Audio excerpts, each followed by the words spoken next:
Yeah. So thank you very much for joining us today. As many of you know, I'm Mike Weamer. I'm the CEO of the Marfan Foundation, and I'm excited to be beginning actually my 10th year in this role this week. But I've also been involved in the foundation for over 20 years as a previous member of the board and also as an advisor. So welcome to today's Fireside Chat. Our intention is to provide an update on activities across the foundation, also respond to questions that we have recently heard from the community, as well as questions that you may raise today. If you have questions during the session, all we ask is that you post those in the Q&A box, and we will cover as many of those as is possible. I also have the pleasure today of introducing Bert Medina, the chair of our board of directors. Bert is the president and CEO of WPGL-TV, Local 10, the ABC affiliate of Miami. Bert, who was diagnosed with Marfan when he was in his 20s, was actually born in Cuba and immigrated to South Florida when he was 7 years old. To suggest Bert is the right person at the right time would be an understatement. Bert has been a member of our board of directors for the past 8 years, serves on the executive committee, has led the foundation's highly successful expansion in Florida, and is a great volunteer and staff partner in leading our foundation. Bert, it's all yours. Thank you very much, Michael. It truly is a pleasure to be with all of you today. And we just had our winter board meeting in South Florida, where the whole board of directors came together and the staff as we're plotting our future and continuing to grow to better serve our communities, that being the Marfan, VEDS, and LDS communities, which are so important for part of our mission. And we reiterated in the meetings how fortunate we are to have Michael Weamer as our president and CEO. He has really put together a staff and a team that is second to none, and we're very fortunate. All of us, we're very fortunate to have him and to have the entire staff that leads this organization. So thank you very much, Michael, for your leadership and for the team that you have put together. And again, I'm very happy to be here. We have a lot to cover.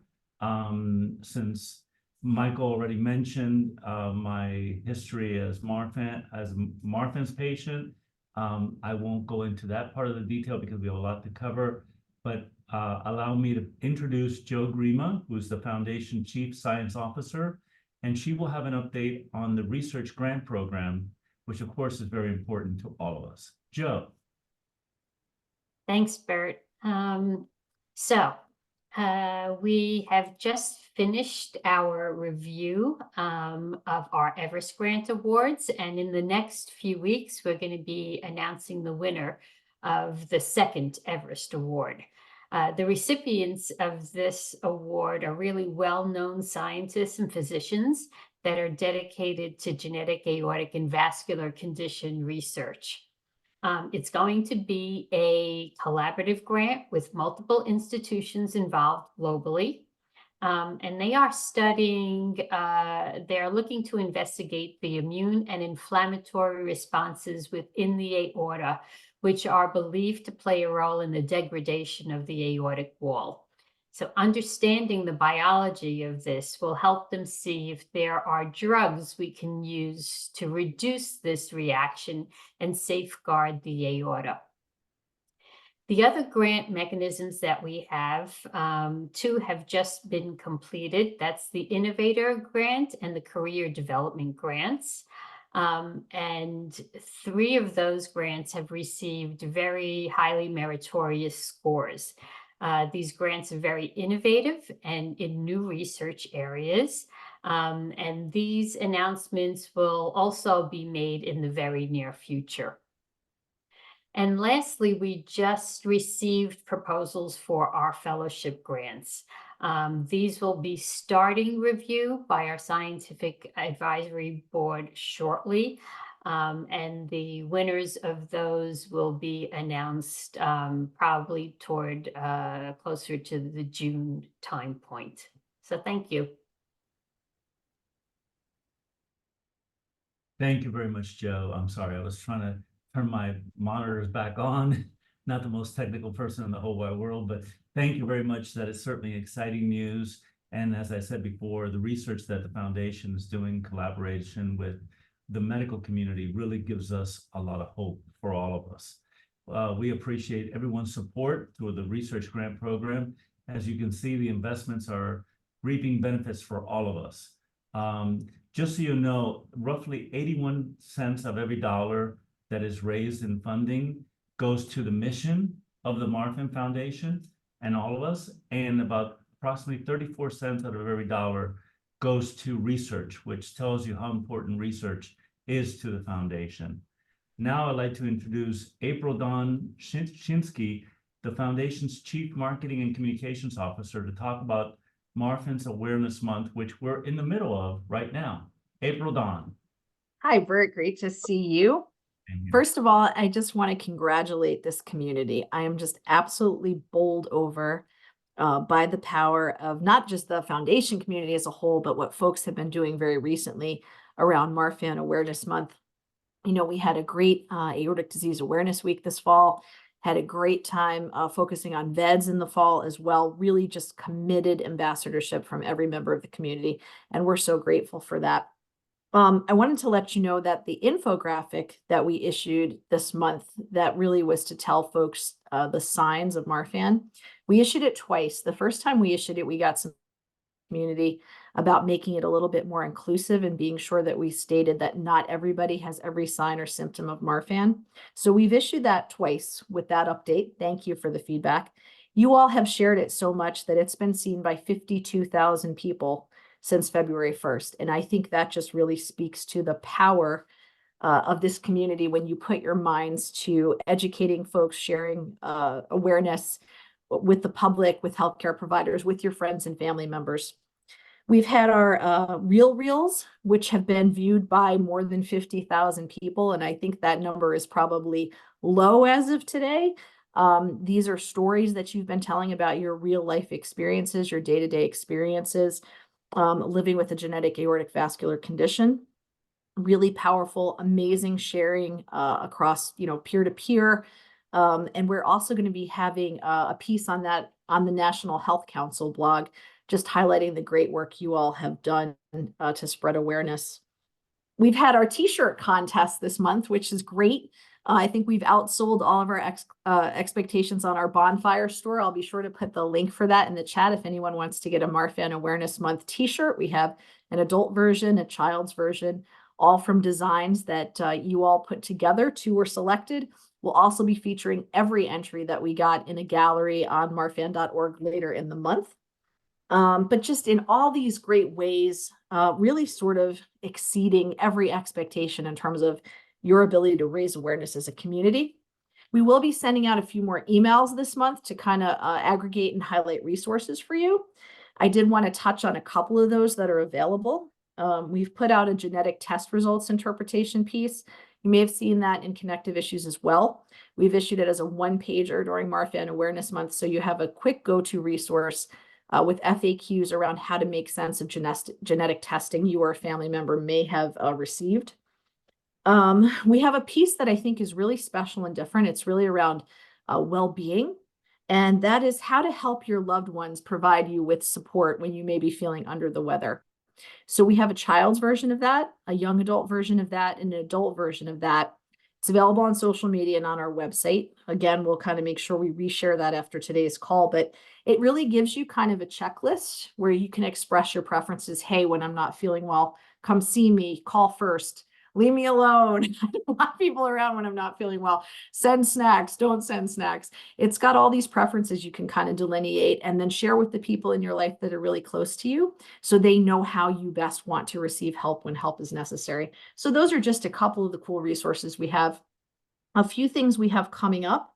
We're going to try to put together a movie night so that we can all kind of gather at the same time, anyone who would like, and watch a lot of the Reel Reels that we've gotten. We also have a special Reel Reel that came our way from Turkey that's about 15 minutes long, and we're going to make sure we do kind of a world premiere for that, captioned in English as well. So that's a great piece we're going to be able to look at together. And we really welcome your advice. We'll be going through a period of looking to make sure that our brand is current, refreshed, and reflects the fact that we want to make sure that we signal that we believe our community is active, empowered, aware, and that every member of this community is the best possible ambassador for the mission of the foundation. So we're going to be doing some reach out, seeking some advice from community members as we do that. We're also going to be seeking some advice on our social media, things you'd like to see, changes you'd like to see made, new stuff you'd like to see. So definitely in the weeks ahead, look for some emails from us, just inviting you to participate in the process of sharing the foundation's story and mission. So again, thanks to everyone. And Bert, I'll turn things back over to you. Thank you very much, April Dawn. Really appreciate that. Many of you have asked about our conference and the health fair, which are obviously great tools for all of us in the community. And for that, we get an update from Jo Grima. She's back. Go ahead, Jo. All right, thanks. So our virtual conference is planned for the week of June 17th to June 22nd. We will, however, have no programming on June 19th in celebration of Juneteenth. So this virtual conference, there will be a strong focus on the power of connection, mental health, and research. And we plan to deliver this through a combination of webinars where questions can be handled through the chat like today, but we also plan to have virtual meetings to allow interactions where it is more like at the support group meetings. We know that it's very difficult to sit for long periods of time, so we are going to try to limit the sessions to 2-hour sessions. And we hope that you will join us for this whole week of programming. It should be deliver some important information for all. And since we're having our conference virtually this year, one of the important aspects of our in-person conference is the health fair. And so we want to still bring that program to our membership. And we are working with a group to see if we can get that done either in the summer or early fall. The date and the place are still being worked out, but hopefully we will be able to get you the details of this event shortly. And there's one other program that we are bringing back that I want to highlight as well, and that's our Advocacy Day or our Capitol Hill Day.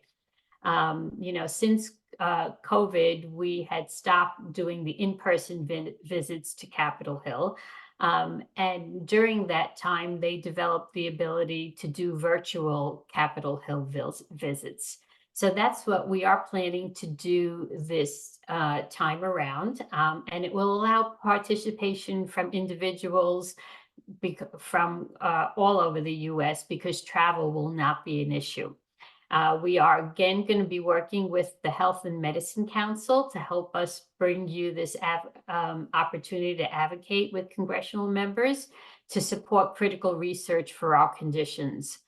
The trainings for these visits will probably happen in the first week of April, and then the virtual Hill visits will probably happen sometime during the second week. There will be pages and information sent out so that everybody can sign up and that we can arrange these visits. So that's another program that's coming to you that's being brought back because we knew that our membership was very interested in that. So thank you. Thank you very much, Jo. And I encourage everyone who can participate on the call on Washington to do so virtually, of course.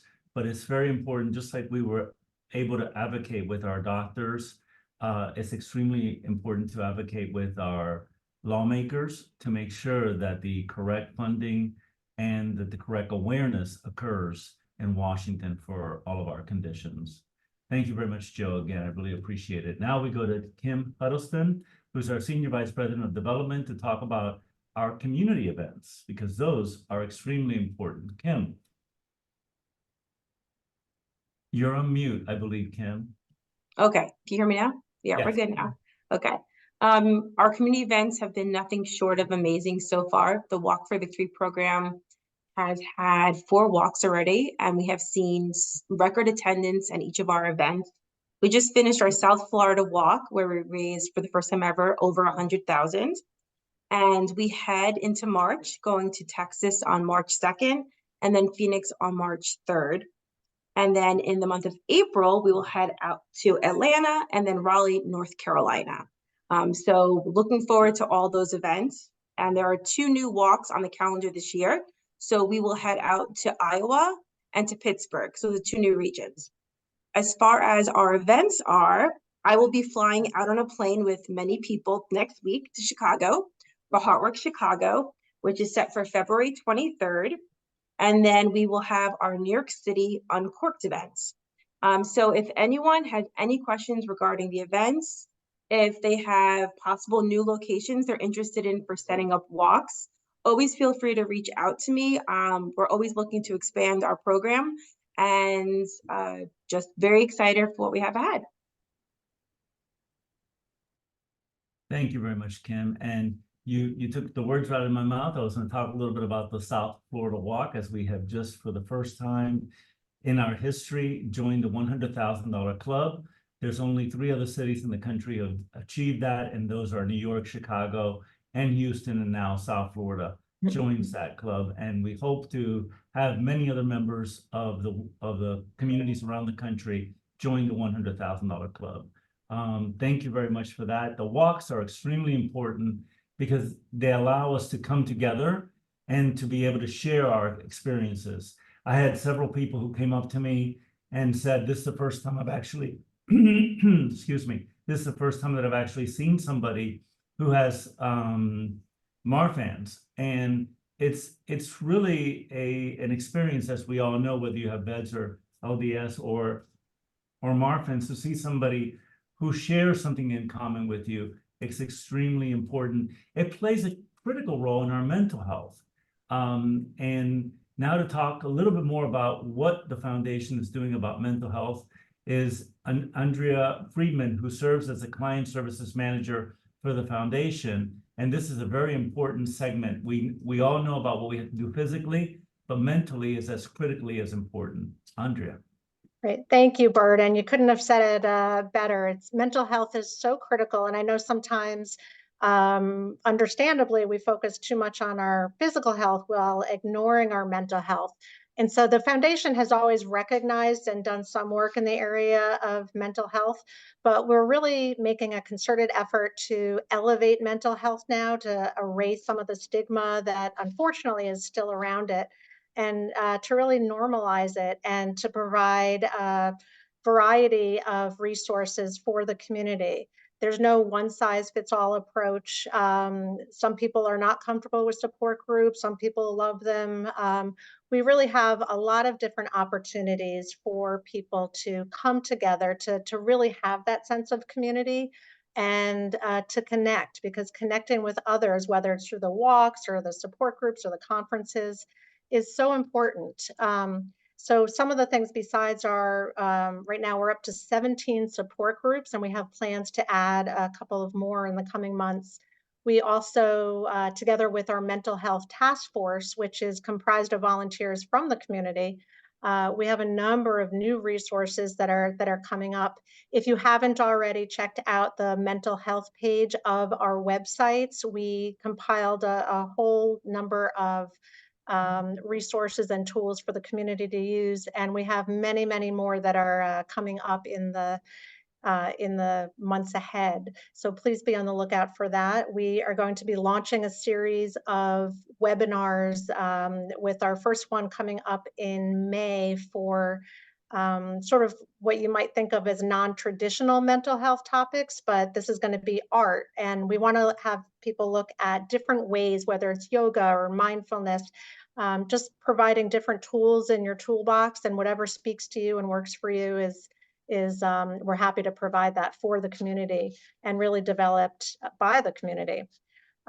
So we also have one other thing coming up in March, which is a research session / seminar called Empowered Relief, which is going to be providing information and techniques to deal with pain management in a non-medical way. And so that's something else that be on the lookout for. We'll be sharing information soon. So another important way that we build community is with our Camp Victory program. And so I just wanted to share a little bit about the camps. We have two different types of camps, one for families and one for kids. The kids camp is ages 7 to 16. So if you haven't already heard about the camps, definitely check that out. We just had a camp reunion last night, and one of the participants from our Georgia camp last year talked about how she's been dreaming about camp every night since it took place. And it really meant that much, because for these kids, just like at the walks, they come together, they meet people who are just like them, who they can relate to. And it's incredible to see what those camps can do for kids. So we have camps coming up this year in Georgia and in California. And then the families camps, we also will have in the same locations in the fall. But be on the lookout for more information, and hopefully you'll be able to join us. So check out our website, and that's what's coming up in mental health. Thank you very much, Andrea. Appreciate that. You can see how important our mental health component is, and it's great to see how it's growing. I would like to encourage you to please send your questions via the portal so that we will be able to answer them at the conclusion of the presentations. Now, I would like to introduce some of our newer staff members. First, Ryan Rodimer, who's the director of our VEDS movement, and as you'll see by his presentation, he lacks energy. Ryan, the floor is yours. Thanks so much, Bert. Good afternoon, everybody. It's great to have you here. I am honored to share some exciting developments that are going on over at the VEDS movement. First, in March, we're actually launching a very critical webinar focused on mental health and well-being. Really, in that time following a VEDS-related event or hospitalization, it's a very challenging time, and we look to support the community through that. We're also initiating a groundbreaking Grand Rounds pilot program. Initially, it's going to be at hospitals in Austin and Pittsburgh. But this Grand Rounds pilot program, it will feature a VEDS expert as well as a community member that will be presenting to hospital staff together, fostering a greater understanding and collaboration in medical circles. Our community's commitment shines really brightly with historic involvement in the Walk for Victory thus far in 2024. This year, VEDS teams have really led the charge in fundraising, and I'm eagerly looking forward to joining everyone in the Houston event, as well as the VEDS after party that occurs there, as well as other walks and symposiums throughout 2024. Really looking forward to meeting some of you in person. To further our support network, we're actually introducing 2 new virtual support programs during 2024. The first is a positively themed VEDS virtual hangout, and as well as we're launching a support program for unaffected siblings of those that have VEDS, really looking at ways that we can offer new spaces for connection and shared experiences in the community. Bert and Joe actually spoke about the importance of community coming together. And so while the details are still being finalized, do mark your calendars for October 19th. So we will come together to celebrate VEDS Action Month, but also the 5-year anniversary of the VEDS movement with an in-person event in Philadelphia. It'll be time to come together, raise awareness, and support our vital initiatives. But it's also a time to just have some fun and get together with some community members that perhaps you don't see as often as you would like to see them. And then lastly, we're enhancing our website to ensure that you have the best experience when visiting the website, but also that you have access to the information you need when you need it.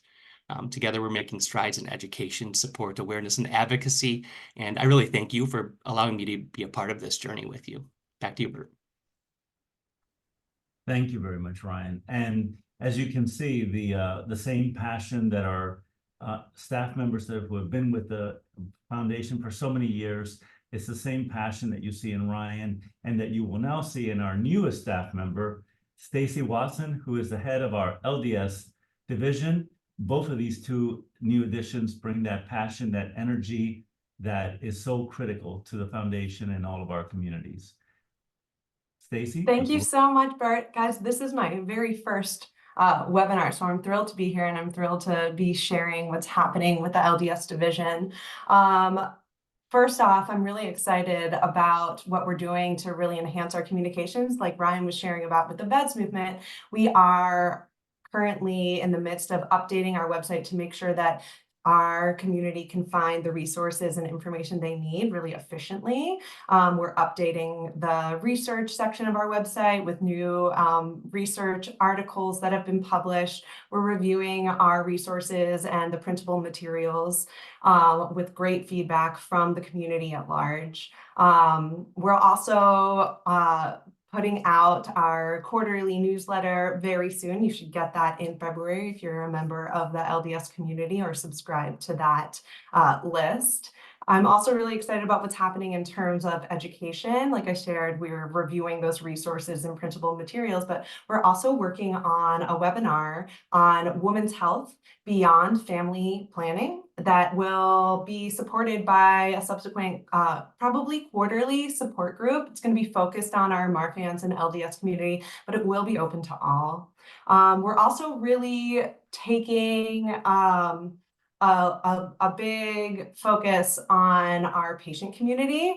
Andrea was sharing about support groups and Ryan was sharing about support groups. Our LDS Connect has really grown tremendously. So we're talking about how can we continue to have that group be really close and connected, but also make sure that everybody gets the chance to speak and share their questions and their stories. So I have enlisted a number of our community members to help brainstorm around that, and thank you to all about that. Other things in terms of our patient community is we're hoping that you'll start seeing a stronger LDS community presence at events like our walks.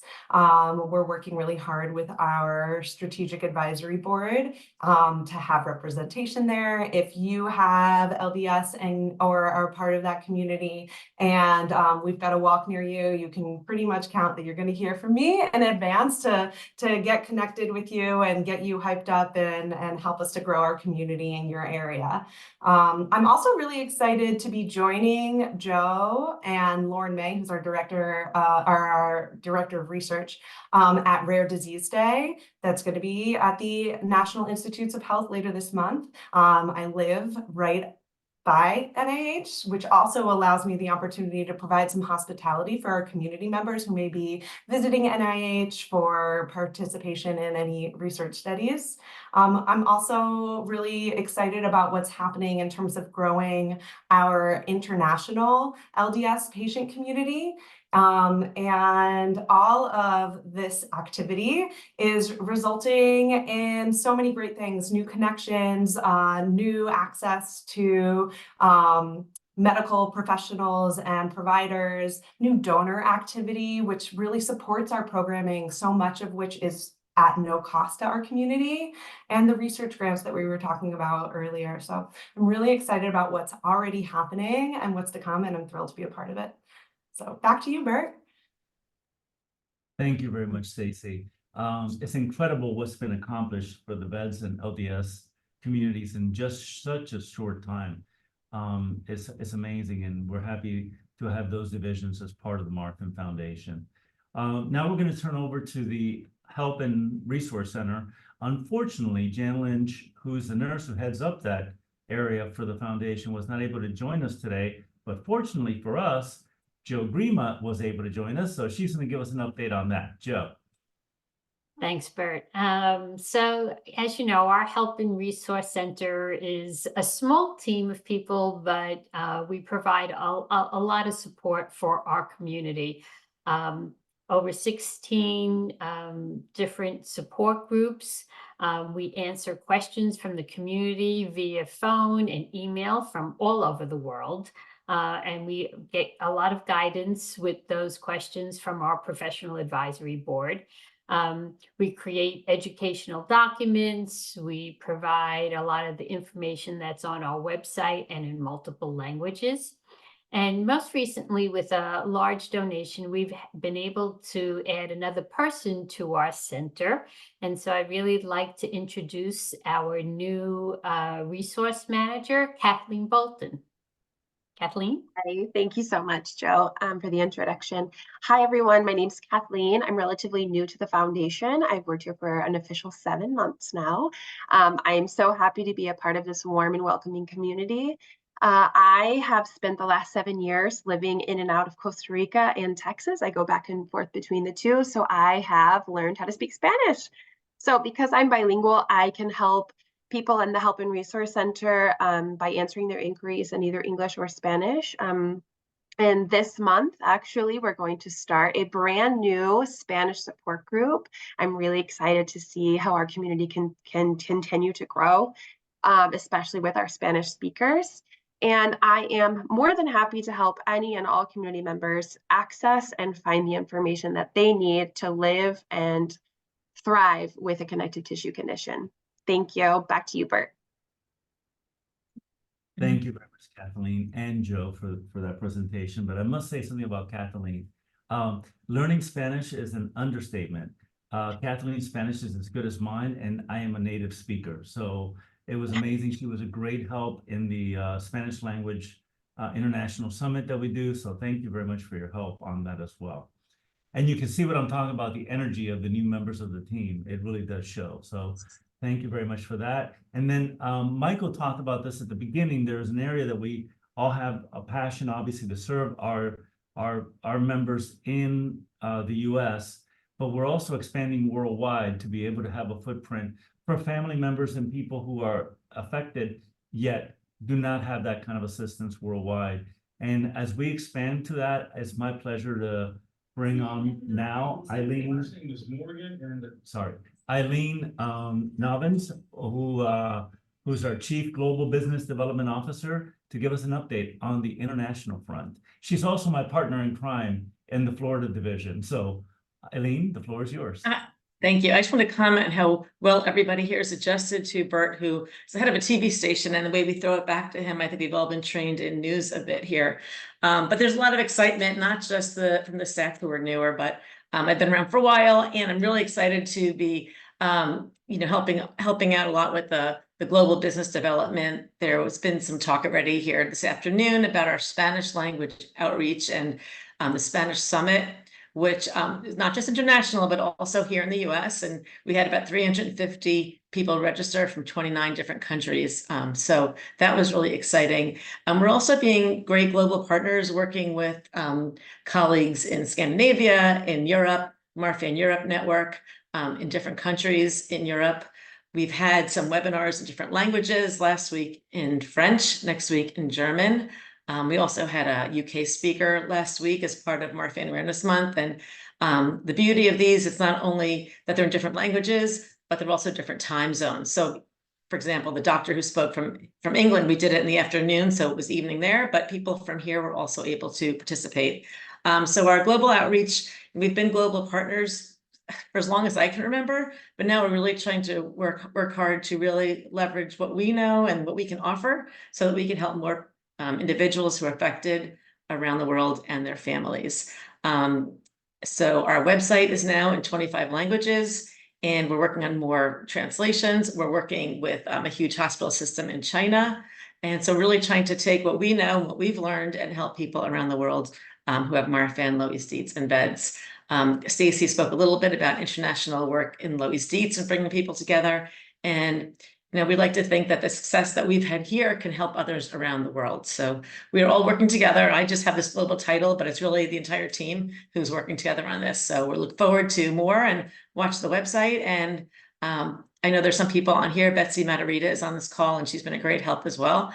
So we look forward to doing more of this, and watch our website for more. So back to you, Bert. Thank you very much, Eileen. I really appreciate that. Before we go to the Q&A, and I continue to encourage you to send in your questions, we will answer them. We're running right on time, which is very good. But it's important for us to be able to do the mission that we do. We need to be able to have the funding, right, to be able to accomplish that. And the person who's our Chief Philanthropy Officer is Helene Baruch. And Helene, the floor is yours. Thank you. I can't wait to say it, throwing it back to you, Bert. First of all, it's so great to see everybody who's on, and welcome to our new folks who have joined us. And I see so many of our great friends. And first of all, I have to say thank you. We couldn't do what we do without everybody who is part of this call and part of the community. And as you know, without funding, we cannot advance our mission. And a lot of you that are on this phone call have helped in terms of fundraising. A couple of things I just wanted to point out, because when people go to our website, you know, everybody wants to see a good charity and standing. And as Bert mentioned, 81 cents of every dollar goes to the mission. And I believe Judy, our COO, mentioned that only about 1% of charities are in line with that. So just know that your dollars are going really far within our organization.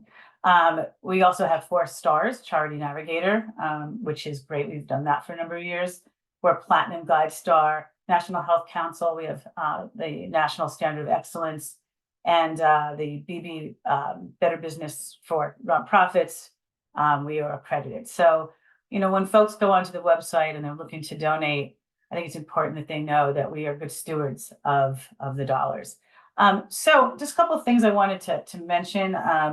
We actually, Kim, and I apologize, we actually are having 3 new walks. We have one also in Denver. We have not been in Denver, so we're excited to be in Denver, as well as Iowa and Pittsburgh for new walks. And, you know, I really want to also just briefly talk about community, because the community is what we are. And I've been so fortunate to travel around the country and also the globe to meet people, new donors, new community members, you know, our walks, our events, our symposiums, our Help and Resource Center.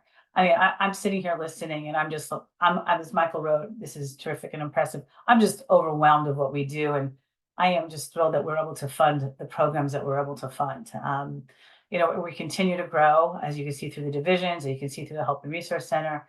Donors are recognizing that as we grow, that there is a need to support our new programs and resources. That includes research. One of the things I'm really excited about is that in 2025, we're planning on launching a brand new research, I don't want to call it a capital campaign because there's no capital, but a new research campaign. We'd like to raise an additional $5 million to match the $5 million that Bloomberg gives us. So we will have an additional $5 million to fund research. And so we'll be doing the feasibility study probably this fall with a launch in 2025. I'm very excited because I know how important research is to this community and to the organization. And I'm excited that this will be the first time we're doing a campaign like that. You know, the walks have grown exponentially, as Kim mentioned, and under Kim's leadership. You know, we have reached we have reached more than 5,000 people, and we've reached new donors.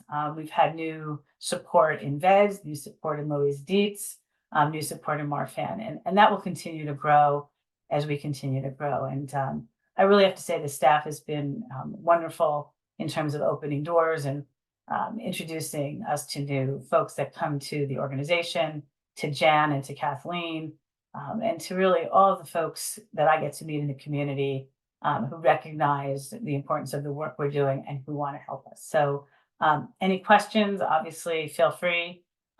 Again, huge thank you. And I look forward to seeing many of you soon at some point or talking to you. So Bert, back to you. Thank you very much, Elaine. Really appreciate that. It really puts it in perspective what we need to accomplish in order to be able to do what we do as an organization and to help our community. Now, I would like to ask Eileen to join in so she could help us with the questions that have been coming in. She'll take the questions and then refer them to the appropriate staff member whose specialty is that area. Eileen? Sure. Thanks so much. Everybody was great, and we do appreciate your questions. So we left plenty of time, so you can ask your questions here. The first question from Denise is about our webinars, and obviously excitement about the mental health webinars. And I love this question because we just talked about this yesterday about what are we doing on medical topics on webinars, and we are all getting together to talk about this and plan for the future, so you guys know what's coming up. Helene, do you want to, I know you were kind of organizing yesterday. Do you want to talk about what we chatted about yesterday with the medical webinars? Yeah, absolutely. Actually, I have my notes right in front of me. Right. I know that in March, we're doing something on CRISPR, and you know, Joe can, well, you'll hear more about that, but we're really excited about this webinar that's coming up in March. So look out for information on CRISPR. We are doing in April the women's health, as we talked about as well. What I'm really excited about is Healthy Aging Mindset Series, which is going to happen in May. It will be focused on mental health, but I'm sure we'll have some information on there regarding research. And I think last year we did a whole series on research. And I think that's, we have a lot of stuff on our YouTube channel. So what we're doing is reviewing what is on our YouTube channel so we can then, make the decision of what's new and what we need to do. And we just had a great webinar with Dr. Dietz on VEDS research. So we are, just to answer that question, Denise, we are definitely looking at where the needs are, looking at what's on YouTube and what needs to be updated. So definitely you're going to see more in the next 6 months. So be on the lookout. And I just want to say one more thing, like for topics that anybody's interested in, April and her marketing team has so many other ways that we can share information besides webinars. It might be shorter form videos. So your medical questions, whether you send them to us through our social media or through the help center, we're looking for your questions so we can find the right way to answer them, whether it's a whole webinar or a short form video, and doing more Q&As with doctors in both English and Spanish at the moment. So the next question is about global expansion. So I think I'll take that one. What steps are we taking to ensure that not only the website information, but also the shared resources are available in multiple languages? Definitely on our minds. And, even though you see this great staff here, which is just part of our staff, we still can't do everything. So we want to do it, we want to do everything well. So we're taking it one step at a time. And, what we've heard from people in other countries is that if we can at least get the website translated. So that's where we added the translations, the new languages on the website. And now we're doing some other fact sheets. The team we're working with in China, they want to translate some fact sheets that we have. And so we're taking it bit by bit and doing it in the right way, so that when we do add languages, we can carry through from A to Z. For example, the French webinar we had last week, it's not just having a French speaker, but we want to make sure we can share information in French, so that we can do evaluations in French. So we can't just say we're going to add a ton of languages. So we want to do it very thoroughly and appropriately. So when we do it, the people can actually get the greatest benefit from it. We don't leave them hanging. So, okay, here's another question. Have you considered strategies to involve the community in supporting the cause beyond fundraising? Some individuals may be interested in volunteering in alternative capacities, but might hesitate due to perceived lack of recognition if they're not donating money. I know April's got a lot of stuff on her plate for volunteers and community engagement. So you want to talk about that a little bit? Absolutely. I think that one of the best ways that folks can really take part that is not directly tied to raising dollars is ambassadorship. The more, we've had some great examples that I touched on earlier in the program for Marfan Awareness Month, certainly around Aortic Disease Awareness Week. We'll certainly have things in the spring around LDS. We've had VEDS, great ambassadorship. So really, I would say look in the digital space, look for our emails. We're going to constantly be asking you, probably too often, asking you to join us as ambassadors and to tell your personal stories and the story of the foundation. So we always welcome that. I did stick the brandcoms@marfan.org email address in chat as well. If you have ideas for ways to volunteer and participate, certainly send them to that address and we can disseminate them within the foundation to the right staff to help you. And just want to add, Joe, also, when she talked about advocacy, that's another place to share your stories. And I'm sure Joe will be looking for people to participate in that. I only see a few faces on here. Is there anybody else from the staff that wants to add anything about Eileen, I will. Yes, please. I appreciate that question. And in reality, we have 26 staff members and we have thousands of volunteers. And almost every success or every program you hear about that's coming from the foundation has a volunteer component, whether it's advocacy, whether it's marketing and communication, whether it's camping, whether it's even our walk events. We use hundreds of volunteers supporting our walks, even though they may not necessarily be directly involved in fundraising. So one should never feel bashful about just being a great volunteers, because great volunteers are what make this organization successful. While the money equals the mission, the volunteers equal the success. So that's what I would add. Elaine, what did you want to add? I think I was going to add what Michael was going to add. I was pretty much going to mention that we've got so many other programs that where we need volunteers that it's not fundraising only. And I don't want people to think that if they're not fundraising, there's no recognition. That's absolutely not true. We couldn't do, I mean, what we do. Example is camp. We had, when I was on the call with Andre with camp last night, we had about 5 of us who volunteered, not me, we had 5 volunteers on, and they came on and they were so happy and they want to come back. So again, if you want to volunteer, please reach out to any of us, and, or shoot us to the Help Resource Center, we'll get it. But know there's plenty of volunteer opportunities other than fundraising. And I say that as a fundraiser. So, and I welcome it. I welcome it. Because you guys are the ones that help us, as Michael said, you are our program. So, one other shout out, Eileen, would be to our medical advisors. When you think of the foundation, I talked about to a degree what is known as the lay volunteer role, but our professional advisory board, our scientific advisory board, our clinics, our geneticists and genetic counselors, all of that is donated to the foundation. So if you've participated in health fair, the institutions are donating the space. The physicians are providing their time to see the patients.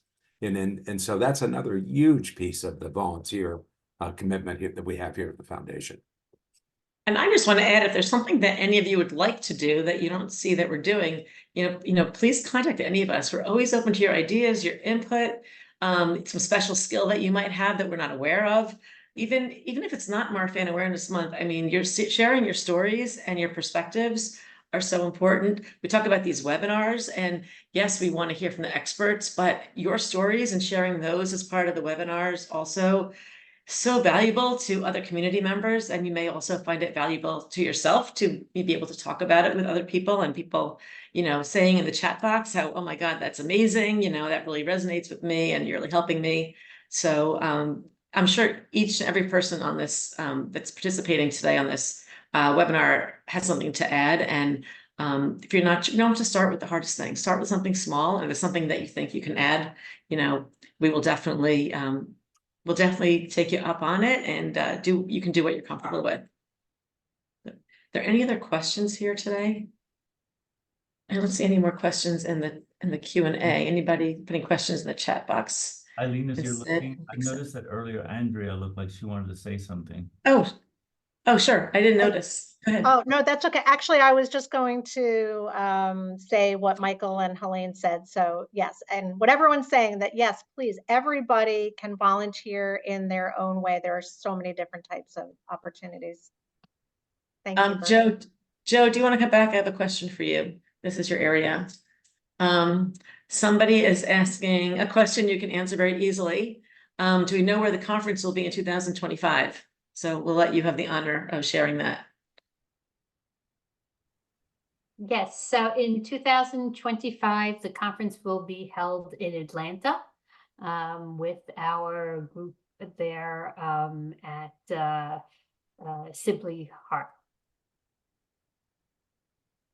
Yes, they have a whole new facility being built, and they're really excited to have us back. So we should mention the dates too. Is it July 18 to 20? Are they the? Maybe we could just clarify the dates, Joe. I don't have them right in front of me. It's usually that 3rd week in July. Yes, 2nd or 3rd week in July. I have it right here. It's July 11th. Friday starts the 11th, 12th, and 13th. Like I said, July 11th to July 13th. We'll be there. I may arrive a week late, but I'll look forward to seeing those that remain.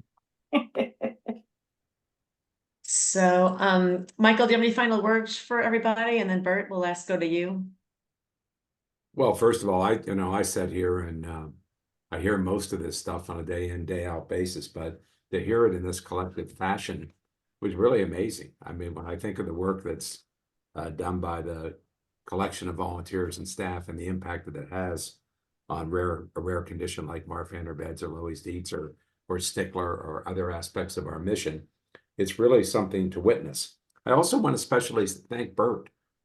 Bert, you're amazing. I felt like I was sitting on PLG television with you this afternoon here. And not only does Bert bring his background to this organization in the sense of having Marfan and et cetera, et cetera. He also he runs a great business, and organizations like Marfan also benefit from great business leaders. So, Bert, we feel honored to have you with us as well as our team. Definitely. Bert, last words to you. Thank you very much. Thanks for those words, Michael. It's my pleasure.